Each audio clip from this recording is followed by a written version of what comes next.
What's up, Internet? Welcome back to the weekly vlog. It's Tuesday. Monday, I could've, would've, should've vlogged, but I was lazy. I had the day off. Um, Decided to play some video games, and that's kind of what I want to talk to you guys about this week. Um, Decided to play some NES games and some Super Nintendo games, just games that I wanted to try out, just to know how they are. A lot of the NES games are ones that I've gotten semi recently and wanted to get an idea basically of if it was worth the price I paid for the most part. Just gonna run through them real quick.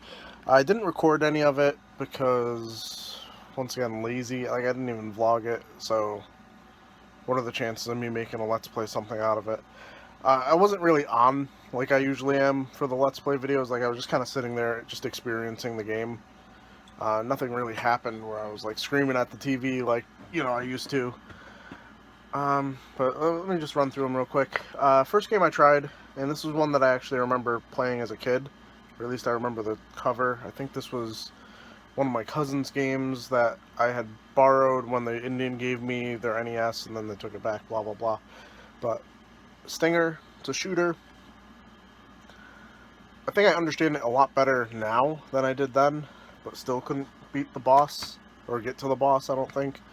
I was just kind of dicking around, trying to juggle the things you'd shoot out of the clouds to try and get a power-up or something. I think that's how it works, or points, I don't know. I basically just tried it out to play it, see if I enjoyed it as much as I remembered enjoying it. Next game is actually Rockin' Cats. I tried this. I got this from Ronnie at one of the trade events, 2 or 3 trade events ago. And I've heard good things about it. When you watch the videos on the internet, it looks really cool. And I enjoyed it until the game decided to basically dick me. And I went through 3 different stages of the first level, I think, and ended up in a room that was basically just this concrete room by the looks of it that I just couldn't get out of. It was like I was in jail or something.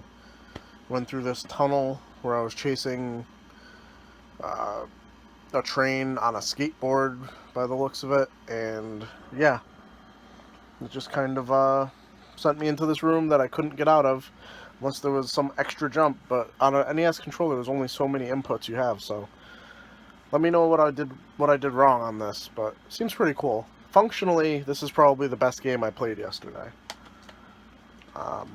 Next up is actually a repro that I got from Console Kev. Tried this out. Very cool game. One thing that took me a little while to realize, and this is going to make me sound like an idiot, I didn't realize that you were changing gravity. I thought your mech was just going up or going down, you know? So it was kind of confusing me when I would change gravity and the enemies would also go with me. And I was just like, what the fuck is going on? Why? Why can't they just stay up there? I'm trying to get past this part. Kind of frustrating with the one-hit kills. I feel like you should be able to tank a few hits, but a game's designed the way it is, I guess. Next up, I tried out Monster in My Pocket. This is one that I've wanted for quite some time. I got this from Retro Rat Chris at Too Many Games, and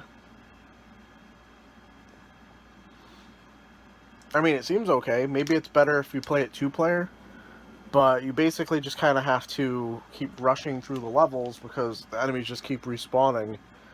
And like I said, limited controls. You just jump and swing and knock an enemy out. That's basically all it is, and your attacks are very short range, so... Next up we have Power Blade, which is another game I got from Ronnie at a trade event, the most recent trade event. The trade event you would have seen yesterday, actually. Reminds me a lot of Mega Man. I don't know if you get power-ups in it. I didn't get very far. I tried out a few stages. This was one of the only ones that I really tried out quite a few stages. Um, I could see why people would like this. It's not really for me. Like, that Mega Man style game really isn't for me. And it makes me rethink some games that I have on my want list that I've been thinking about spending a decent amount of money on. Like the Cryon Conquest. Why should I pick that up for like $80 if it's not going to be something I'm going to enjoy, you know? So I might be rethinking some of the stuff I'm collecting in that regard. Like, if I find it for a great price, I'll pick it up, but until then, next game. This is one of my old, like, holy grails, Felix the Cat. I remember seeing this in video game magazines back when I had a Super Nintendo, and they were advertising this. I think this was a late release, if I remember correctly. No idea. But very cool power-up system. My only gripe with it is very floaty controls. So, like, Felix just jumps a little bit too floaty for me, and it led to me dying in a whole bunch of situations where I felt like I kind of got cheated. And that was it for NES games. The Super Nintendo games, I wasn't quite playing the great games so much, as I was just playing games I wondered how they played. Like, very specifically, as you've heard many a time, because I won't stop talking about it, NHL 94 is the best game ever. So I wanted to try out the other NHL games I had on the Super Nintendo, so I tried out NHL PA Hockey 93, and I could definitely see where they were going. A very frustrating thing to me in this game, no one-timers. So the only real way to score is to either do the zigzag thing or the wraparound, and I feel like NHL 94 was such a great improvement on that, obviously, but it would be very hard to go back to this. I also tried out, see, I actually put these ones away, so, oh shit, NHL 98, this one, they picked up the pace a little bit too much on this. It moves way too fast, to the point where it's not even fun. Like, the characters just zoom around the screen. I don't know if there's a way to slow them down or what, but I don't like it. Going through, what else did I play yesterday? Brawl Brothers. Decided to try this out. Heard it was kind of like the sequel to Rival Turf. I feel like the graphics in Rival Turf, maybe I'm just remembering it wrong, but I feel like the graphics in Rival Turf were a little bit better than in Brawl Brothers. And I think this is one of the games that I got the furthest in. And then they kind of flipped the script on me, and enemies just weren't getting hit by what I was doing. Like, there was these robotic enemies that just started grabbing me, when previously I was just able to punch the shit out of them. What else did I try? Dungeon Master. I tried this, but I didn't really play it. It's very, very confusing. You just kind of are traveling around in a first-person dungeon crawler, and I think I recruited like 4 characters from Portraits, and then I couldn't find anywhere I was supposed to go or what I was supposed to do with them, so I moved on.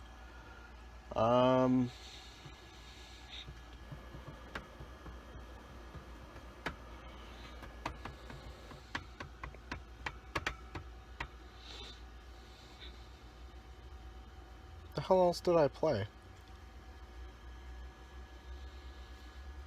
Nothing from this. Oh, Ultraman. Now, I'm pretty sure I might have rented this back in the day, or I rented some kind of Godzilla-esque game. Maybe it was just Super Godzilla or something. But Ultraman sucks.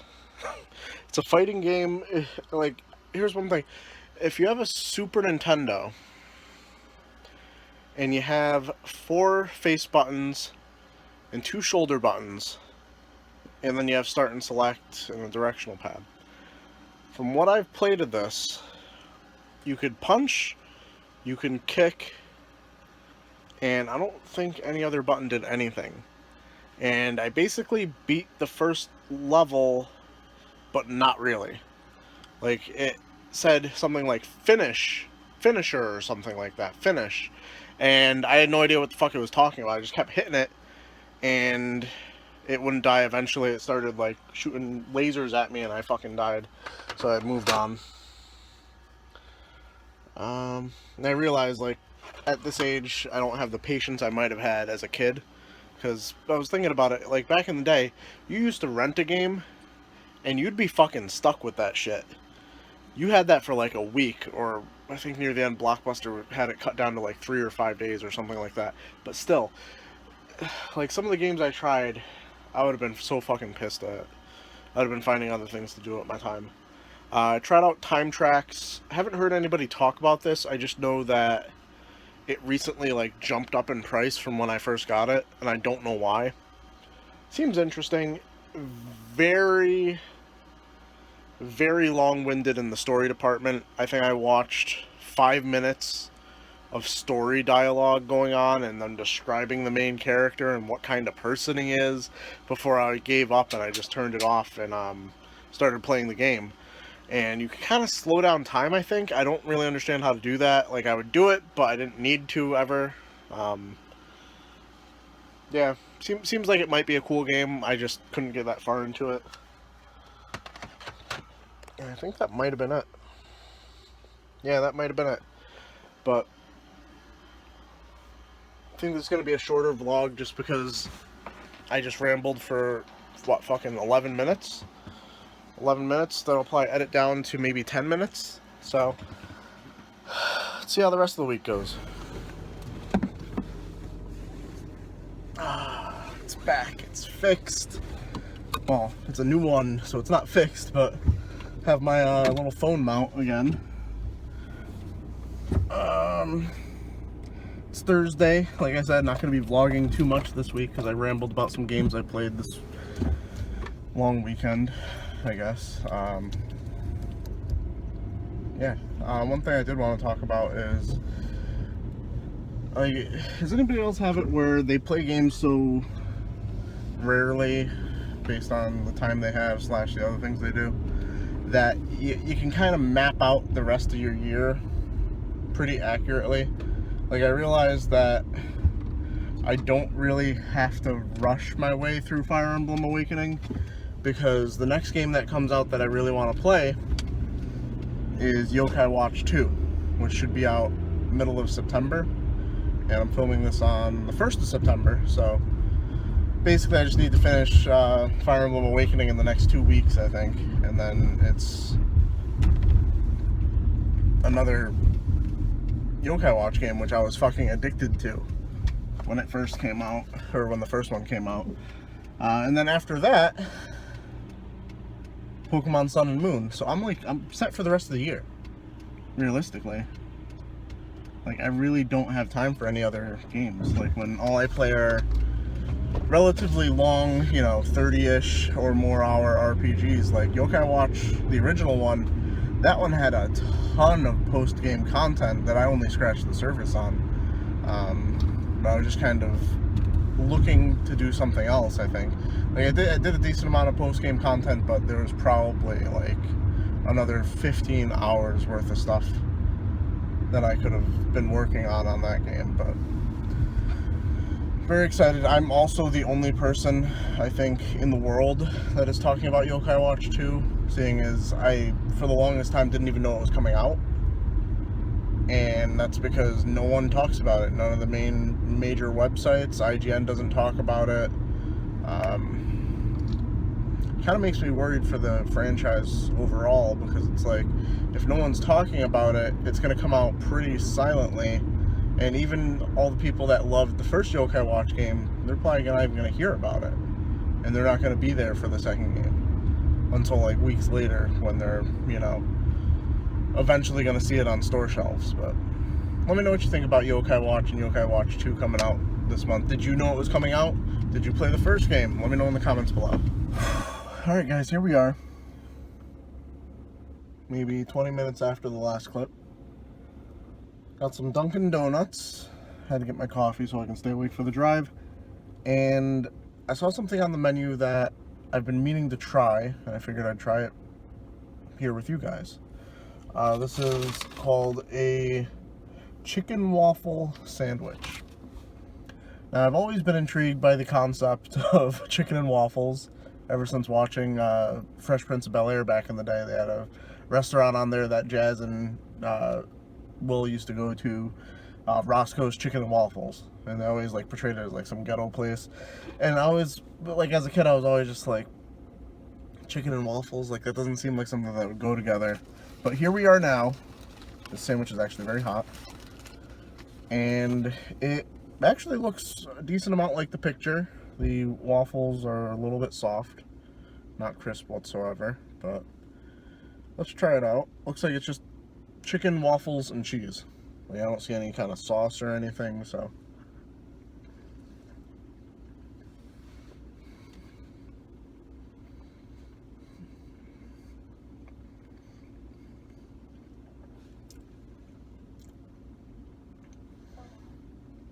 That's good. I mean, that's good. I guess one thing it has going for it, if you're gonna have a chicken sandwich from Dunkin' Donuts, unlike most of their sandwiches, which are like really crumbly, especially if you have like the chicken one they have on a croissant, you're gonna make a fucking mess of yourself. This thing's holding together pretty well. I don't see anything breaking off, making a mess in your car if you're eating in your car or any place like that. I would like to see a little bit of a crispier waffle, but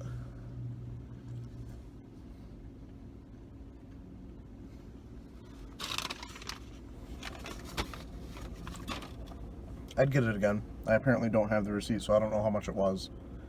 But if you've tried this, let me know. Eat whole peppercorn, so he sets it on the lowest setting. So he basically, it's like 80% of a peppercorn comes out each. Yeah, it's like, okay, I like ground pepper. Alright guys, that's going to do it for the weekly vlog. I usually end up ending the vlog before this part, but we're out at 99 restaurant, chomping on some popcorn, waiting on our food, and I just realized I usually end up cutting out the vlog before we even get to this point, so just want to say goodbye to you guys. Hope you have a good week. Like the video, comment below. I asked you a few questions, I don't remember what they are. Subscribe if you're new. As always, keep it real, internet.